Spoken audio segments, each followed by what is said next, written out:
Perkenalkan, saya Indra Adi Susianto, dokter ahli obstetrik ginekologi, yang hari ini kita akan berbicara tentang proses persalinan yang akan digunakan untuk ski lab. Semua tahu bahwa namanya asuhan persalinan normal itu dibagi dalam 4 kala. Kala 1, kala 2, kala 3, dan kala 4. Kala 1 adalah pada saat si ibu sudah mulai kontraksi teratur, masuk di fase aktif sampai pembukaan 10. Sedangkan kala 2 adalah pembukaan 10 sampai bayi lahir. Kala 3 adalah kala melahirkan plasenta. Kemudian kala 4 ada 2 jam setelah plasenta itu lahir sampai mengawasi perdarahannya. Nah, kali ini kita akan lihat bersama-sama. Kita ditemani dengan si Charlie ini bagi bayinya, kemudian si pelvis, dan yang terakhir adalah Mbak Gabriela sebagai pasien. Untuk lebih enaknya saya duduk dulu nih, saya lebih enak. Nah, sekarang kita lihat. Nah, bersama si Charlie ini kita akan melihat tentang penurunan kepala. Kepala kita bisa lihat bahwa ini ada beberapa model. Ini ada minus 4 atau hot 1, di mana waktu tangan kita masuk ini, pada saat semua jari saya ini bisa masuk, itu berarti kepala bayi atau bagian terbawah bayi itu berada di hot 1. Sedangkan hot 2, kita lihat di sini, ini adalah kepalanya. Kepala dia masuk di sini ya. Nah, pada saat kurang lebih ini separuhnya, itu berarti hot 2. Kemudian hot 4, di mana kepalanya sudah masuk turun ke bawah. Jari saya di sini itu berarti hot 3 atau hot 3 plus. Nah, hubungan dengan penurunan kepala bayi, maka kita harus melihat nih, diameter kepala bayi ini kurang lebih berapa senti. Di sini kita lihat. Ini bayi dengan berat kurang lebih di atas 2,3 sampai 2,5. Ini lebarnya atau diameternya adalah 10 sampai 11 cm. Nah, kita bandingkannya dengan jari kita yang mau diperiksa. Kita lihat bahwa jari kita dari ujung ke ujung ini kurang lebih 13 cm. Oke. Nah, itu hubungannya adalah pada saat kita mau memeriksa si pelvis ini. Kita tahu bahwa yang pertama dilihat adalah apakah promotoriumnya bagaimana, apakah menonjol atau tidak. Sehingga waktu jari kita yang tadi kita ukur sekitar 13 cm kita masukkan di dalam, ini saya mentok, ini ujung tangan saya belum nyampe ke promotoriumnya di sini. Artinya lebar dari pintu atas panggul itu pasti lebih dari 13 cm. Nah, kalau lebih dari 13 cm, otomatis si bayi ini akan mudah masuk ke dalam ini. Bus gitu. Tidak ada kesempitan pintu atas panggul. Kemudian setelah itu kita akan lihat lengkung dari panggul. Kita tahu bahwa panggul itu kan lengkung nih. Kita periksa dari sini. Nah, diraba lengkungnya. Apakah lengkungnya itu cukup atau tidak untuk melahirkan bayi.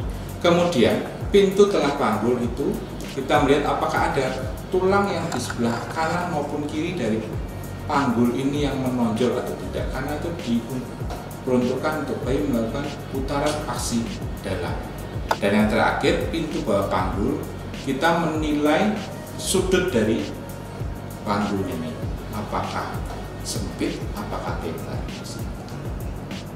Nah, kalau semua tulang-tulang yang ada di sini kita tidak bisa meraba, berarti panggulnya tidak sempit, atau panggul wanita itu bentuknya ginekoid. Dengan kata lain, panggul ginekoid tapi tidak sempit. Itulah adalah patokan yang kita gunakan dalam menilai panggul. Nah, dalam persalinan seperti kalian tahu semua, yang dinilai tidak hanya itu, tapi adalah pembukaan serviks. Kita lihat di sini. Ini, ya. Ini adalah serviksnya. Ini dinilai. Pembukaan serviks itu terjadi kalau si bayi itu lama-kelamaan dia akan turun. Nah, otomatis serviknya juga akan melebar. Lama-lama bayinya akan lahir. Jadi kalau dua jari ini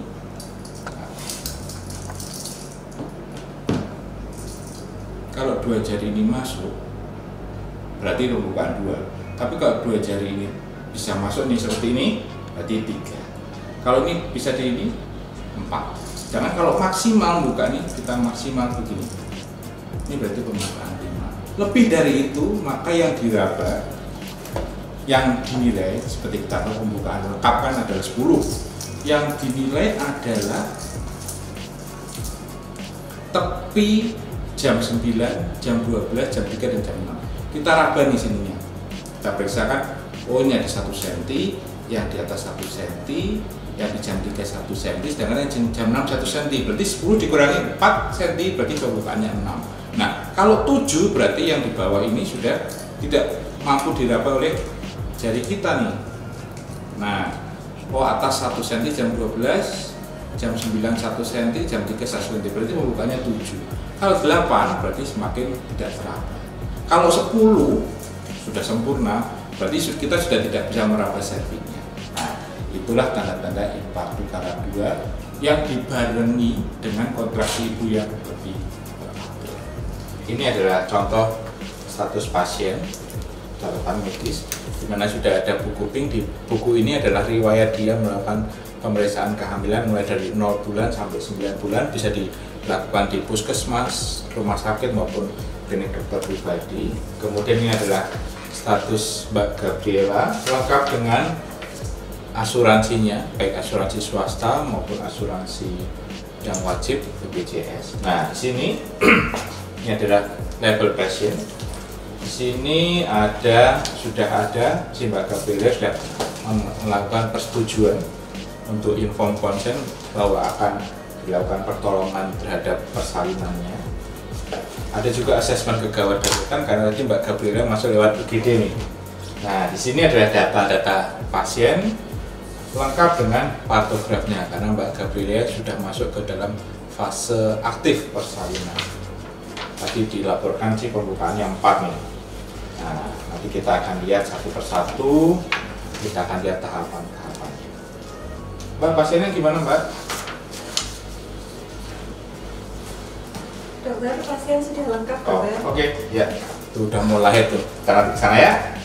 Nah, sebelum kita ke sana harus pakai masker bedah dulu nih, karena kan kita mau nolong pasiennya. Ini kita pakai scarf dulu atau apron atau alat pelindung diri karena kita akan mau menolong ibu yang melahirkan.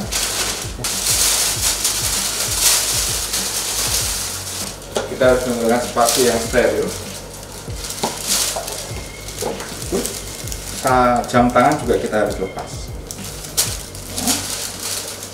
Sebelum ke pasien kita pastikan dulu nih namanya Mbak Gabriela, umurnya sekian, rumahnya di Semarang, dan kita pastikan menggunakan partograf yang tadi sudah diisi. Apakah benar nih dia sudah pembukaannya sudah lengkap? Karena kita lihat di sini kontraksi dari yang garis-garis ini berarti dia jarang, makin lama makin kuat, dan kalau di arsir hitam itulah yang paling kuat, dan sini pembukaannya kita lihat sudah mencapai 10 cm dengan tensi yang relatif stabil di sini.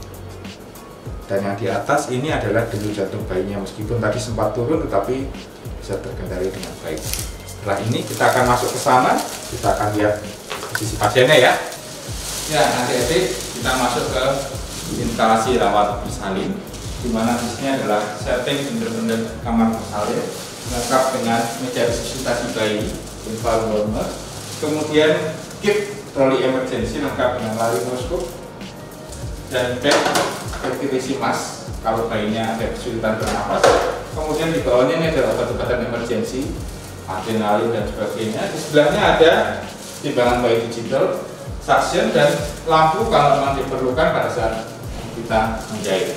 Kali ini saya ditemani oleh bidang Ani di sini, Mbak Bidan, yang bertanggung kepada pasien, menemani Mbak Gabriela ini sejak awal sampai pembukaan mau lengkap atau pembukaan sempurna. Di belakangnya kita tolong geser sedikit, ini ada tensi digital yang memantau si pasien terus menerus. Kemudian kardiotopografi yang digunakan untuk memantau kesejahteraan bayi mulai dari fase aktif sampai dia melahirkan. Nah, saya perkenalkan dulu Mbak Gabriela, selamat siang. Saya Dr. Indra, saya yang akan menolong Mbak melahirkan bayi ya. Moga-moga kuat, jangan panik. Nanti setelah bayinya lahir, bidan Hanif akan membantu untuk dia. Mbak, sambil menunggu pembukaan lengkap dan saya cuci tangan, Mbak Hanif akan memposisikan posisi litotomi ya. Bentar lagi bayinya lahir ya. Semangat ya Mbak ya. Kita cuci tangan 6 langkah dengan air mengalir ya. Pakai sabun. Kita gosok-gosok telapak tangan, punggung tangan, sela-sela jari ya. Kemudian kunci nih. Kemudian jempolnya. Kemudian diputar 5. Kemudian ini dengan air mengalir. Setelah itu kita bersihkan pakai tisu. Nah, kita tutup kerannya pakai tisu yang ini. Tutup. Ambil kita buang tisunya masuk ke dalam sampah non infeksius. Ini posisi sudah litotomi di mana kaki pasien ada di meja ginekologi. Ini saya berhadapan dengan area ginekologi pasien di mana nanti bayi akan lahir dari posisi sini. Setelah bayi lahir saya tangkap, maka berikutnya adalah plasenta atau kala 3 kala uri. Nah, setelah itu setelah plasenta lahir maka ada tempatnya. Tolong ditunjukkan Mbak tempatnya. Nah, ini ada tempat plasentanya di sini. Sedangkan yang di bawahnya, tolong. Ini adalah sampah infeksi di mana darah dan sebagainya sehingga tidak bercampur dengan plasenta. Ya, kita kasih selimut dulu di perut Mbak Gabriela karena nanti akan dipergunakan untuk membersihkan bayinya. Di sini, kemudian selanjutnya sarung tangan steril. Ya. Nah, sarung tangan steril kita pakai di sini.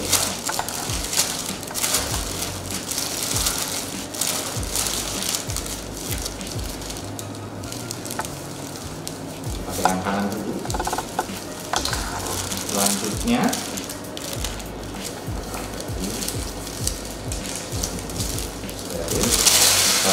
selanjutnya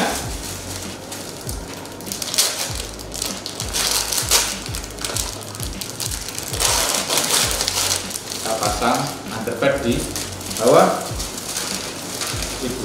Di sini adalah suatu alat perak untuk menilai berapa banyak perdarahannya pada ibu yang setelah melahirkan. Ini kita bisa lihat ya.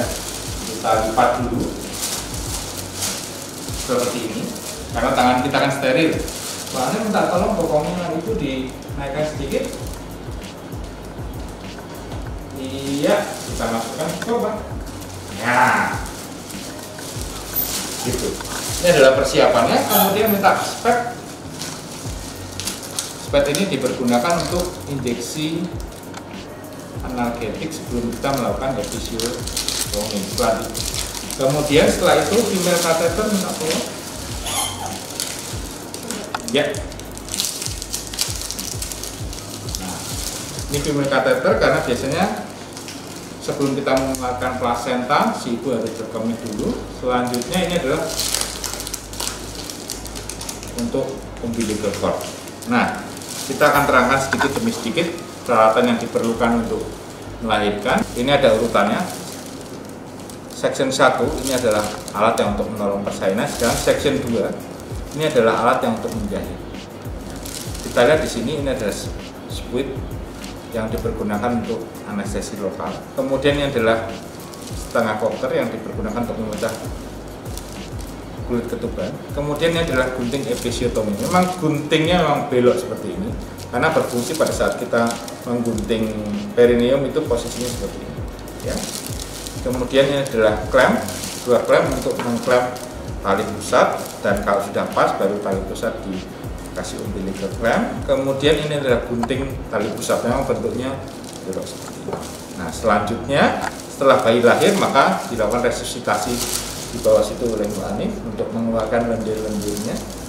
Selanjutnya pasien dikosongkan kandung kemihnya dengan female catheter ini, baru setelah itu plasenta akan lahir.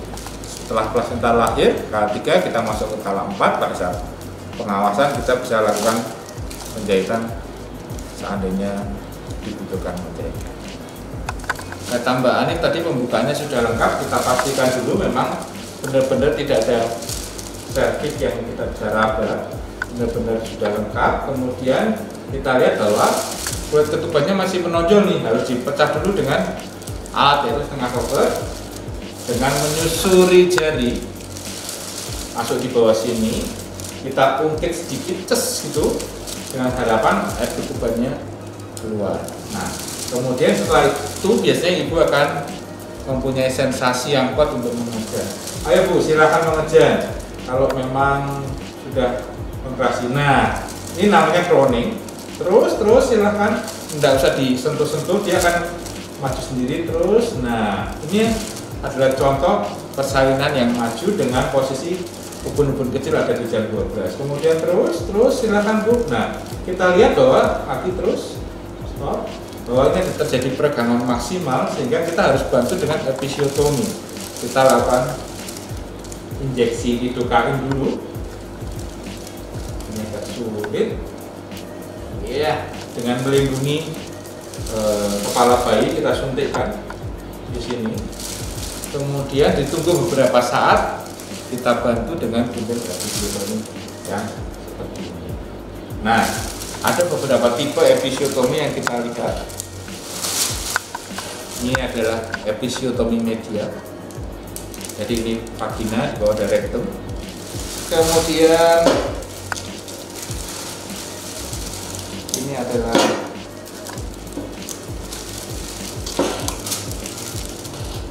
medio lateral, agak ke sana, yang paling aman. Dan yang tidak aman adalah menyambung seperti ini, karena ini banyak sekali perdarahannya, sehingga kita harus hati-hati. Kita hanya tahan aja perineumnya supaya robekan yang tadi dibuat episiotomi tidak melebar sambil kita arahkan si bayi untuk turun ke bawah, karena kita tahu panggul posisinya adalah. Nah, setelah bayi lahir, kita lihat, ayo Bu, sedikit lagi kita pastikan, terus. Nah, ini hidungnya sudah di luar, mulutnya sudah di luar. Kita akan bersihkan dulu lendir-lendirnya dengan harapan si bayi akan segera bernapas nih sebentar lagi.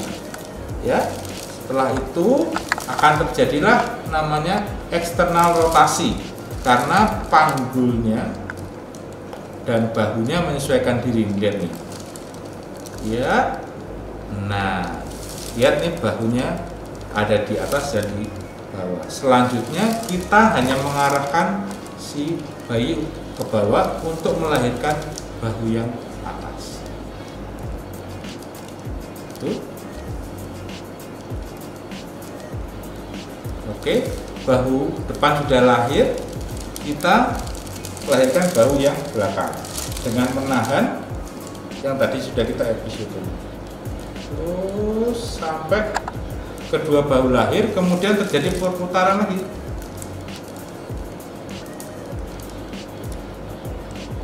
Ini terus toh. Dengan mencengkram leher bayi maka akan lebih aman, tidak akan jatuh. Kita tetap tahan tangannya sampai dia lahir. Terus.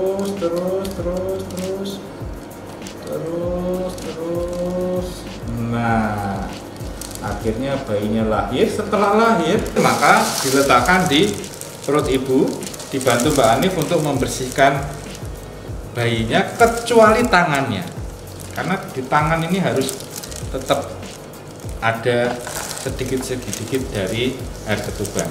Memastikan bayinya menangis atau tidak dengan menggunakan Apgar score yang kita nilai di menit ke-0, menit ke-5, dan menit ke-10. Nah, memotong tali pusat tidak perlu buru-buru, ya. Biarkan darah dari plasenta masuk ke bayinya kurang lebih 5 menit. Setelah itu dengan jarak kurang lebih 5 cm kita memotong, mengklem. Kemudian kita klem lagi kurang lebih 2 cm dari klem pertama. Setelah itu baru kita potong tali pusatnya seperti ini. Nah, sambil dibersihkan boleh Mbak? Sambil dibersihkan Mbak Hanif sebelum kita lakukan IMD, karena tadi kain yang tadi adalah kain basah, si bayi kedinginan, sehingga setelah bersih si bayi responnya baik, kain dikeluarkan kembali di atas selimut ibunya sambil dipakaikan topi karena jangan sampai kedinginan. Ayo dipakaikan topi dulu. Setelah dipakaikan topi, si Charlie ini akan dibantu Mbak Hanif untuk IMD. Silakan Mbak Hanif. Posisinya lihat ini. Seperti ini. Tangannya dipastikan tidak tertekuk. Nah, biar dia cari sendiri nih putingnya. Ya. Seperti katak katanya. Posisinya sampai diselimutin supaya bisa skin to skin dengan bayinya, kemudian hanya diarahkan saja. Nanti si bayi akan mencari puting sendiri sampai dia dapat. IMD sangat berguna supaya membantu ibu untuk kontraksi rahim sehingga mempercepat pengeluaran plasenta atau kala 3. Setelah bayi IMD, plasenta itu kita siap masuk kala 3. Sebelumnya kita kosongkan dulu kandung kencing ibunya menggunakan female catheter. Ya, urin akan keluar ke tempat infeksius. Di sini setelah itu kita tunggu, tidak perlu buru-buru, dengan tali pusat terkendali seperti ini. Ya, tidak perlu ditarik, ditunggu sebentar. Tanda-tanda plasenta sudah lepas adalah terjadi perdarahan. Artinya plasentanya sudah lepas. Kemudian kita tegangkan seperti ini. Kalau masih ada tahanan, berarti plasentanya belum lepas. Maka kita cek lagi gimana caranya plasenta itu lepas. Kita tunggu dulu, naik sedikit. Maka pada saat kita tarik, oh ternyata sudah lepas, tidak ada tahanan, maka klem ini kita pindahkan kurang lebih 5 cm dari vulva ibunya untuk lebih terkendali. Kita tarik lagi kurang lebih 5 cm. Nah, untuk mencegah terjadinya inversi uteri atau rahimnya ikut tertarik, maka kita lakukan pemijatan di rahim ibu dorsokranial ke sana. Ditarik dengan harapan plasentanya lahir.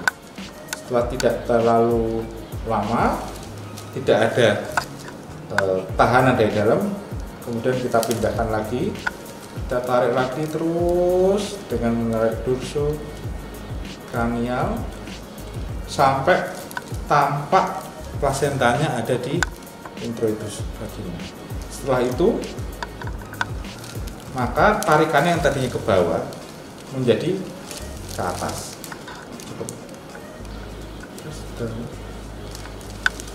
Jadi ke atas, terus.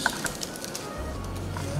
Setelah plasenta itu lahir, kita tidak boleh tarik karena seringkali kulit ketubannya tertinggal. Yang kita lakukan adalah memutar plasenta tersebut searah jarum jam.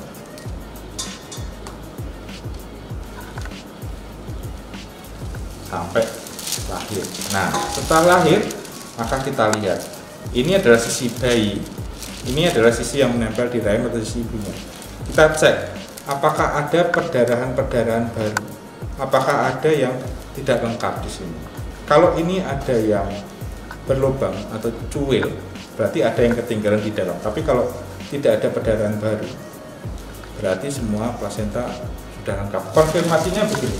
Kita ambil kasa, kita tempelkan. Kalau itu ternyata bukan perdarahan baru, berarti semua plasenta, jaringan plasenta ada. Tapi kalau kita lepaskan masih terjadi perdarahan, berarti masih ada sisa ada di dalam. Saat ini ada penanganan aktif KAL3, di mana pada saat plasenta itu lahir, segera kita minta tolong bidan Hanif untuk menyuntikkan oksitosin IM ke ibunya. Minta tolong Mbak disuntikkan Mbak. Suntik dulu ya Bu ya. Ya, ini untuk membantu kontraksi lebih cepat. Di samping kita harus melihat dari ibunya nih, kontraksinya bagaimana. Ini kita melihat sampai kita mengawasi apakah ada perdarahan baru di antrepet yang kita lihat tadi. Kontraksinya keras dokter. Oke, kontraksinya keras berarti tiganya baik. Setelah itu plasenta lahir, maka kita masukkan ke dalam tempat plasenta. Selanjutnya kita akan masuk di KAL4. Kita evaluasi di mana apakah ada perdarahan selain dari luka episiotomi. Setelah kita yakinkan tidak ada perdarahan, kontraksi ibu baik, maka kita akan lanjut ke penjahitan sampai kita mengevaluasi 2 jam setelah melahirkan, yaitu KAL4. Kita lihat di sini saya habis melakukan episiotomi mediolateral. Kita akan ambil lagi lidokain untuk menginfiltrasi analgetik lokal. Tadi kan analgetik yang utama untuk menggunting. Kedua, yang ini kita mau suntikan lagi untuk penjahitan. Minta tolong benangnya Mbak. Ya, ini Mbak Hanif membuka benang episiotomi. Saya terima dalam keadaan steril karena tadi bungkusnya sudah dibuka oleh Mbak Hanif. Kita buka, izin, kita ambil.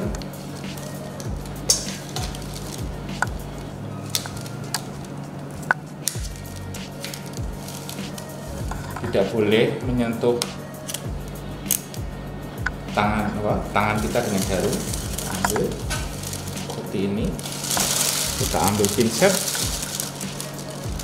kita posisikan menjahitnya sesuai dengan yang bagus.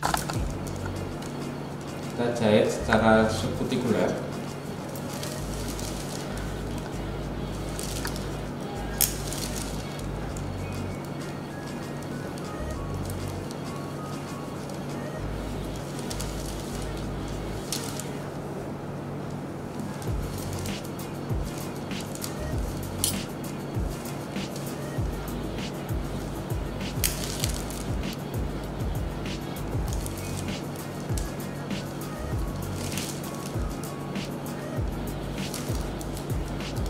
Dengan tidak menyentuh bagian tajam dari jarum.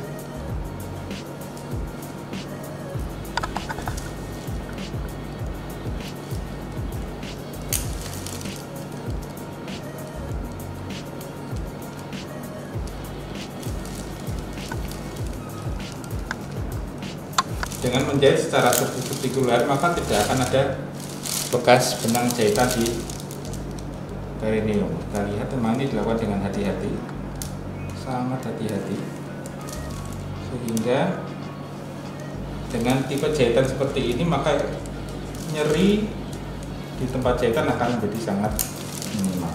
Kita lihat di sini, ya.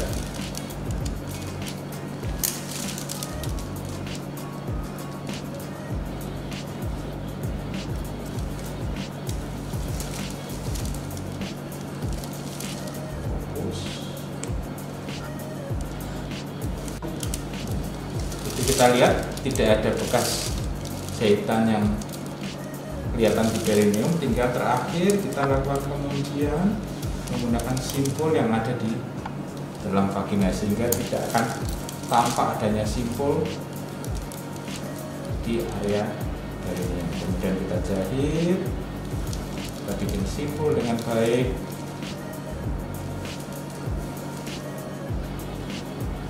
Terakhir, kemudian kita gunting. Nah, ini adalah akhir dari penjahitan episiotomi yang baik. Itu tadi proses persalinan mulai dari KAL1, 2, 3, dan 4.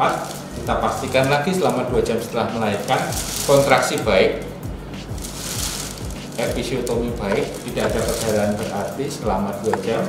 Perdarahan terkontrol menggunakan antrepet. Kemudian kita pamit dengan Mbak Gabriela.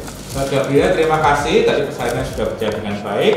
Nanti akan ditemani Mbak Ani sampai kembali ke kamar di atas. Kemudian si Charlie tadi agar skornya bagus, 10 dan sudah bisa IMD ya.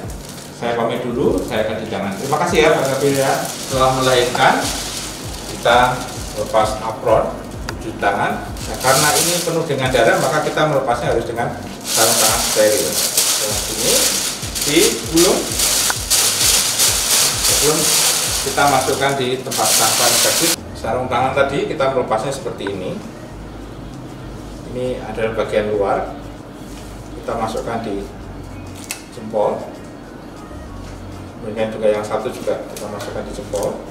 Kemudian bagian ini kita masukkan di sini.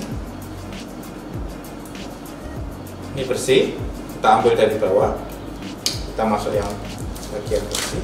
Nah, setelah seperti ini bagian dalam dari sarung tangan, maka kita buang ke dalam sampah infeksi. Baru kita lanjut ke cuci tangan langkah seperti yang tadi.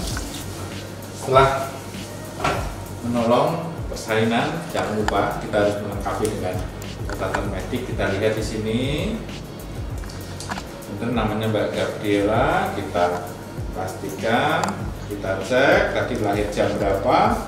Oke, sudah betul. Kemudian jangan lupa kita buat ringkasan laporan persalinan. Kita akan lihat di sini bayinya tadi ternyata setelah ditimbang 3,250 gram dengan panjang 51 cm, normal, langsung menangis, tidak ada tanda-tanda asfiksia, dan ini adalah ringkasan persalinannya di dalam satu lembar pantograf yang harus diisi. Setelah itu, maka di buku KIA akan ada sedikit laporan persalinan yang kita harus isi, diberi tanda tangan kepada siapa yang menolong di sini, sehingga buku ini bisa digunakan untuk mengurus akte kelahiran. Adik-adik, sebelum saya pamit, kita pakai masker dulu. Mbak Gabriela dan si Charlie tadi juga pamit ya. Thank you semua, selamat belajar. See you.